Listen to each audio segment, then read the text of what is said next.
had this idea in my head that I was going to be very firm, very steady, that I would be the strict parent and my husband would be the soft one, and it's completely opposite. Now that I'm about to have a second baby, I will probably do things differently because I have given in. I have given in to some things I wish I did not give in. But let's bake some cookies and we'll talk about what I'm going to do differently with baby number 2.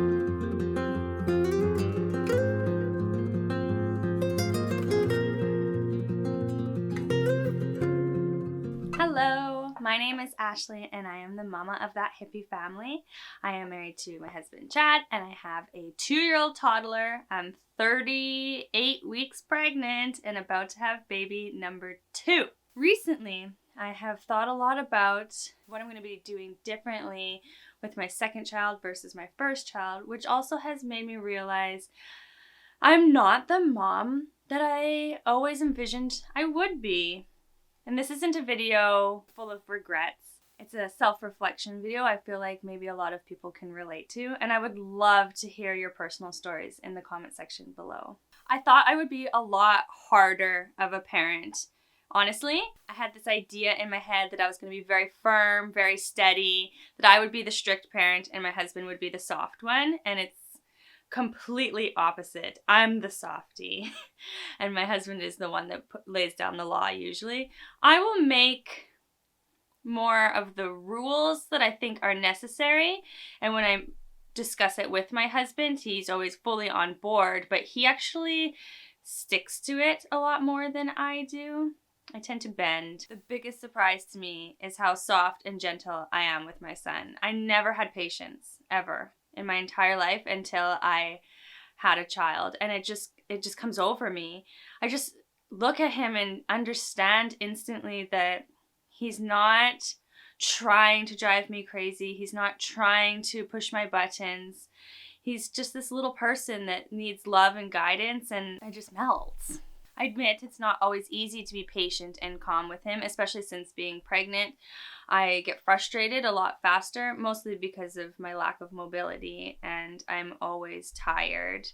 But I know that with patience, my son and I will both have a better day. I'm a stay-at-home mom, so I've quickly learned you pick your mountains, you pick your battles. They're all not worth it, and children need to learn from their mistakes. It's so hard to watch a child make a mistake, but my son learns 10 times as fast when I just let him figure it out on his own. And when it comes to children, what works one day doesn't necessarily work the next day. They're unpredictable. It's just a lot easier to go with the flow than have expectations on how things should be, especially like if you compare your children to friends or family or social media.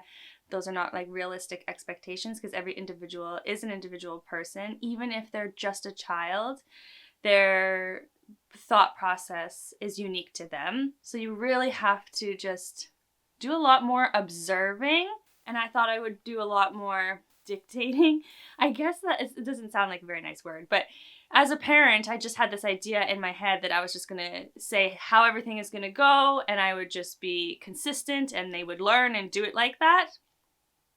No. I found that doesn't actually work. The one thing I really learned recently with my toddler is that any argument is completely pointless. Not to say that I just give in to him all the time. There's a trick to it. A compromise, if you will. Children are not different than adults in the way that they want to have control over their own lives. So my game plan changed from being the one doing all the controlling to finding ways to help my son feel like he's in control. Obviously, a toddler can't make the best decisions for themselves, and that's what parents are for. So that's why I try to let him choose things where the results of whatever he chooses doesn't actually matter. And that is tricky because that's where you have to look at things and ask yourself, is it dangerous? Is he hurting anyone? Is he hurting himself or anyone around him? You really have to learn to let go in that situation. That's what I found works for us anyways. I will ask myself almost probably 100 times a day, is what he's doing right now going to kill him? And the answer is almost always no. Will he get injured? Maybe. But if he's not going to die, an owie is not the end of the world because he'll learn. He will learn so much faster if he gets a little owie than me telling him 100 zillion times, don't touch that, don't do that, don't go there, don't play with that, don't pull on that. Nobody wants to be talked to like that. But if I just let him touch it or let him pull it and he gets an owie, he's not going to die. It's not the end of the world. He's going to be okay. I'm standing right there and he'll never do that again. So I think for me, my parenting style is more mindfulness tactics, I guess you could say. I try to really be in the moment and pay attention when he's doing something that's driving me crazy. Is he driving me crazy because I have a lack of patience for him? Or is he driving me crazy because he's actually doing something ridiculous? Most of the time it's me. I'm the one who just has a lack of patience or understanding for him. And so I just take the moment and I look at it and I stop what I'm doing. Because toddlers really do require, children really do require undivided attention. And so I've given up trying to multitask while I'm trying to parent. There's a time and a place for that, but it's not all the time. And I look at him and I ask myself, what can I do to make this situation as calm as possible for both of us? And then we both end up having a better day. I will say, not every day is a good day. This is real life here, real life. Now that I'm about to have a second baby, I will probably do things differently because I have given in. I have given in to some things I wish I did not give in. But let's bake some cookies and we'll talk about what I'm going to do differently with baby number 2. I am going to make Christmas cookie bars. My son is at preschool today and I normally would have a nap around this time and I just realized I'm so tired. I can't believe I'm not going to have a nap today. The first thing I'm going to be doing differently though with this second child is very postpartum. I have a friend that does meal prep. What she's going to do is prep a week's worth of frozen meals for us.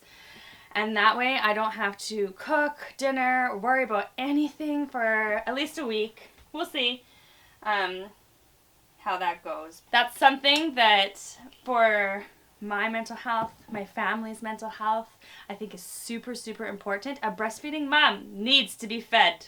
Speaking of breastfeeding, another thing I'm not going to do is stress about a breastfeeding schedule. I ended up just feeding on demand with my first, and I never had a problem with my supply. I never had too much. I never had not enough. I never got mastitis. At first, I was really stressed out about all of those things, but I just fed on demand, and it was a lot easier that way. I'm not going to pump because I just find it's easier when I breastfeed.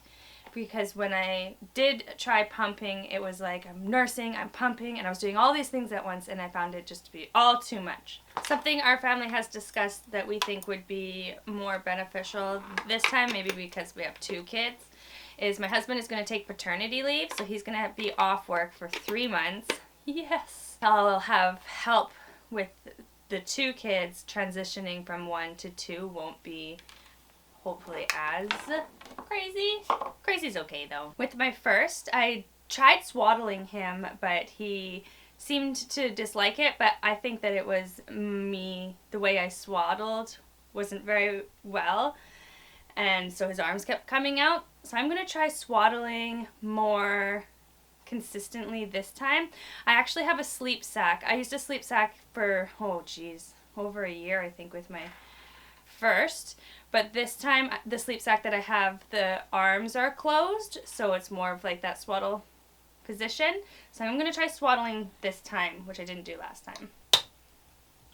The biggest thing I think I will do differently will probably come to feeding. We did baby-led weaning last time, and I will do baby-led weaning again this time, but I'm way more open to purees.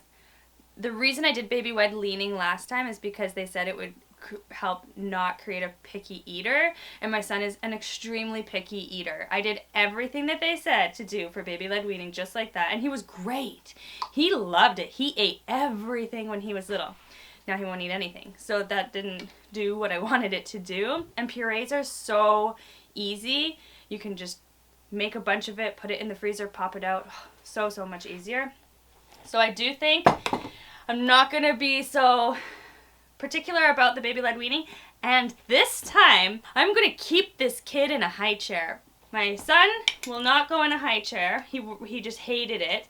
And I thought, oh, if he hates it so much, I'll just let him out of the high chair. No.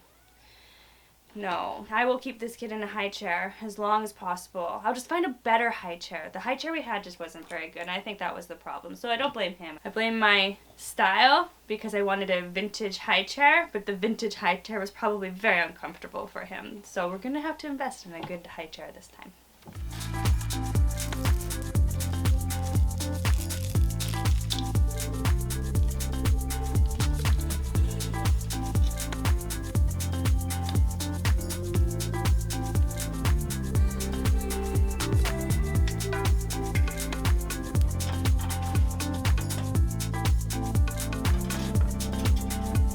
The main things I'm going to be doing differently with my second child really just come down to trusting my instincts more, stressing less, and just letting my child be a child. Stop worrying about all of the milestones and the regressions and all of the things that I think most parents spend all their time with their first child worrying about. And the second child, you just kind of like know that even if you put all your effort into those things, they're going to be who they're going to be anyways. So just enjoy them while they're little, because it does go by so fast. I'd love to hear what your life is like after multiple children, 2, 3, 4. Is it different between 1 and 2, or was like 3 and 4 different, or 2 and 3? Let me know in the comment section below. Let's chat. As always, I hope that you have a great rest of your day. I'll have a great rest of my day. And I will see you in the next video. Hopefully this baby comes soon.